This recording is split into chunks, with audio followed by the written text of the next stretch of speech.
Hello दोस्तों, तो again आप लोगों का यूनिक सेंटर में स्वागत है। तो जैसे कि हमारा जो मैक्रो इकोनॉमिक्स की जो सीरीज कंटिन्यू चल रही थी उसके हमने लगभग ऑलमोस्ट अगर देखने जाएगा तो 75% से ज़्यादा हमने सिलेबस को कवर कर लिया है। तो अगर आप में से ऐसा कोई स्टूडेंट है जिन्होंने फर्स्ट टाइम हमारे चैनल पे विजिट किया तो सबसे पहले क्या करिए, चैनल को सब्सक्राइब करिए। क्यों? क्योंकि आपको जो आने वाली जो लेटेस्ट नोटिफिकेशन वो कंटिन्यू मिल रही है और आप फिर उसके बाद आप प्लेलिस्ट पे विजिट कर सकते हो। वहाँ पर आप सारे की सारे डिटेल्स को हर एक चैप्टर को आप सीक्वेंस वाइज वहाँ पर वॉच कर सकते हैं।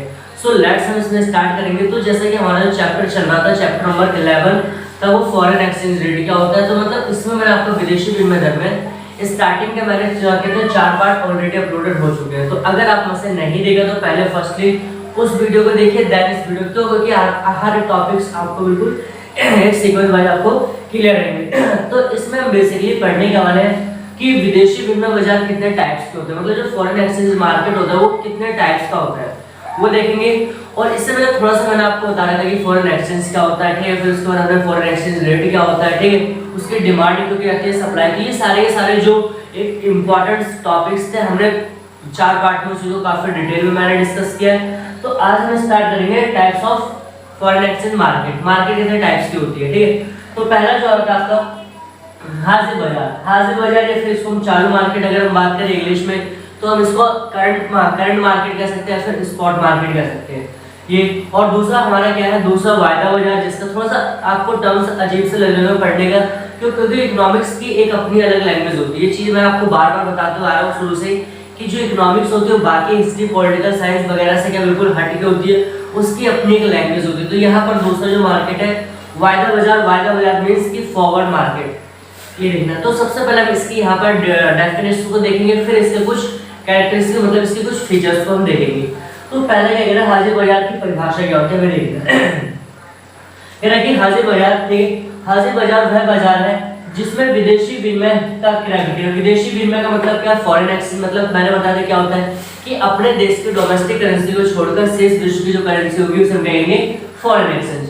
तो विदेशी विनिमय बाजार वह बाजार है जिसमें विदेशी विनिमय का क्रय विक्रय क्या है, मतलब सेल और परचेज कौन किसका, फॉरेन एक्सचेंज का, ठीक है। मतलब चालू वर्ष के दौरान किया जाता है। चालू वर्ष का मतलब क्या होता है, मतलब करंट प्राइस। जैसे कि अगर मैं बात करूं कि आज इस मार्कर की कीमत 20 रुपए है, तो ये इसकी क्या होगी, करंट प्राइस। अगर मैं बात करूं इस मार्कर की जो कीमत है 2015 में, ठीक है, 12 रुपए 10 रुपए जो भी, ठीक, वो क्या होगी, वो मतलब कह सकते हैं आधार वर्ष की कीमत, मतलब वो बेस प्राइस होगी। तो यहाँ पर क्या होता है कि जो स्पॉट मार्केट होता है उसमें क्या होता है कि जो फॉरेन एक्सचेंज का होता है, मतलब जो विदेशी करेंसी जो बेची और खरीदी जाती है ना, वो ऑन द स्पॉट जो प्राइस होता है, करंट प्राइस जो होता है ऑन द स्पॉट कहते हैं, तो वहां पर क्या उस प्राइस पे क्या होती है, वहां पर सेल और परचेज की जाती है। आते हैं इसकी विशेषता पे। तो इसकी बेसिकली जो 2 इंपॉर्टेंट विशेषता आपको ध्यान में रखना है, सभी प्रकार के लिए, मतलब जो आपका स्पॉट मार्केट होता है, जो हाजिर बाजार होता है, उसमें कह रहा है कि सभी प्रकार के लेन देन, मतलब जितने भी ट्रांजैक्शंस होते हैं वो दैनिक प्रकृति पर आधारित, मतलब डेली बेसिस पे। जैसे कि आप लोगों ने देखा कि अगर आप कोई सामान खरीदने आते हो, जैसे कि शाक सब्जी, तो क्या होती है आपके घर पे, वो डेली बेसिस पे आती है। तो सेम एज इट इज क्या होता है कि यहाँ पर जो फॉरेन एक्सचेंज इस मार्केट में फॉरेन एक्सचेंज क्या होता है, वो डेली बेसिस पे सेल और परचेज किया जाता है। तो दैनिक प्रकृति पर आधारित होते हैं, इसका भविष्य के लेन देन से कोई संबंध नहीं होता है। सबसे इंपॉर्टेंट बात क्या है, ये फ्यूचर बेस्ड नहीं होती, मतलब हम फ्यूचर में जाके ट्रांजैक्शन करेंगे या जो पेमेंट वगैरह होगी वो सारे फ्यूचर में, ऐसा कुछ नहीं होता। यहाँ पर सिर्फ क्या होता है कि जो आपके ट्रांजैक्शंस होंगे, जो आपके वहाँ पर आप सेल और परचेज करोगे, क्या होगा, करंट प्राइस पे होंगे और करंट टाइम पे होंगे। दूसरी क्या है, इस बाजार में निर्धारित विनिमय दर तत्कालिक विनिमय दर से प्रभावित होती है। तो सिंपल सी बात है, क्या कह रहे हैं कि यहाँ पर जो फॉरेन एक्सचेंज रेट जो डिसाइड की जाती है, जो मेजर की जाती है, वो क्या करती है कि तत्कालिक जो भी करंट टाइम पे होती है वो क्या उसको इम्पैक्ट करती है। जैसे कि अगर मैं बात करूं, मान लेते क्या है कि डॉलर की कीमत पहले मान लेते कि 72 रुपए थी, 72 रुपीज थी, बट सडनली हुआ क्या कि वो 75 रुपीज हो गई।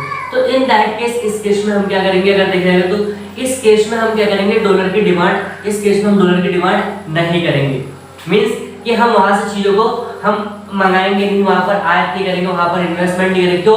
क्योंकि जो हमारी करेंसी डेप्रिशिएट हो गई है इस केस में।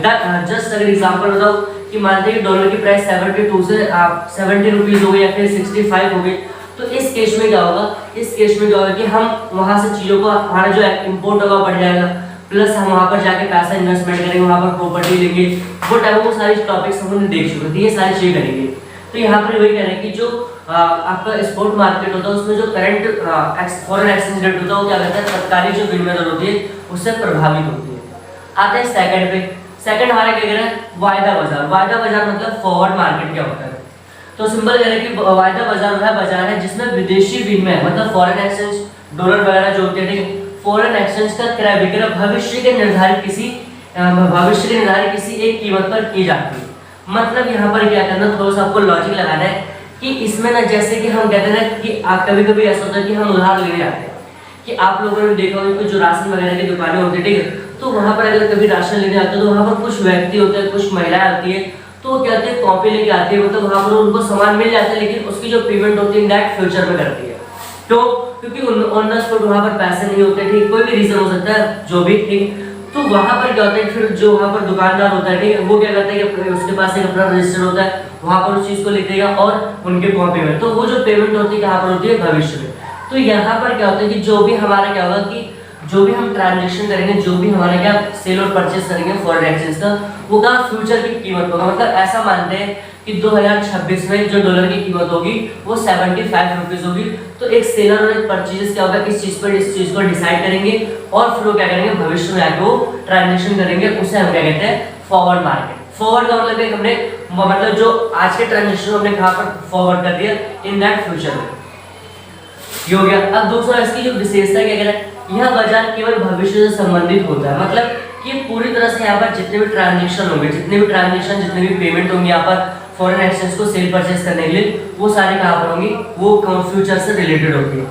कह रहे हैं इसमें चालू वर्ष की विनिमय दर की आवश्यकता है। मतलब यहाँ पर अब अगर हम बात करें कि जो करंट टाइम पे जो फॉरेन एक्सचेंज रेट होता है उस पर कोई मतलब नहीं होता, क्यों, क्योंकि हमारा ट्रांजेक्शन कब होगा, इन फ्यूचर में होगा। तो यहाँ पर क्या होता है कि जो मतलब करंट जो फॉरेन एक्सचेंज रेट होती है उससे कोई लेना देना नहीं होता, उससे कोई संबंध नहीं होती, या फिर हमें उसकी कोई आवश्यकता नहीं होती है। आते हैं सेकंड पॉइंट पे, कि यह भविष्य की विनिमय दर को निर्धारित करते हैं। मतलब जो फॉरवर्ड मार्केट होता है कौन से रेट को डिसाइड करता है, फ्यूचर के रेट को, ठीक है, फ्यूचर जो फॉरेन एक्सचेंज रेट होगा उसको, हाँ, जिस पर भविष्य में लेन देन को पूरा किया था। मतलब और उस चाहे वहां पर डॉलर की कीमत बढ़े चाहे घटे, ठीक, नो मैटर, ठीक, उसी कीमत पर हम क्या करते हैं वहां पर कि जो फॉरेन एक्सचेंज होता है उनको सेल और परचेज करते हैं। तो ये टॉपिक हमारे थे। सो आई होप कि आपको वीडियो पसंद आ रही है, वीडियो को लाइक करिए, शेयर करिए और कमेंट करना ना भूलिए, ठीक है। और प्लस आप लोग चैनल को सब्सक्राइब करो, अपने ग्रुप सर्कल में ज्यादा से ज्यादा शेयर करो। क्यों, क्योंकि हमें पता है कि हमारी जो एग्जाम वगैरह की क्या होता है कि पूरी की पूरी गाइडलाइन वगैरह आ चुकी है, तो हमारे को पता है अभी आने वाले कुछ वीडियो में मैं आप लोगों को पूरा सिलेबस के साथ एक नए टॉपिक को डिस्कस करूंगा, कैसे हमें अपनी एक स्ट्रेटेजीज पढ़ना है, जो स्ट्रेटेजी होगी उसके थ्रू पढ़ना है। So thanks for watching this video.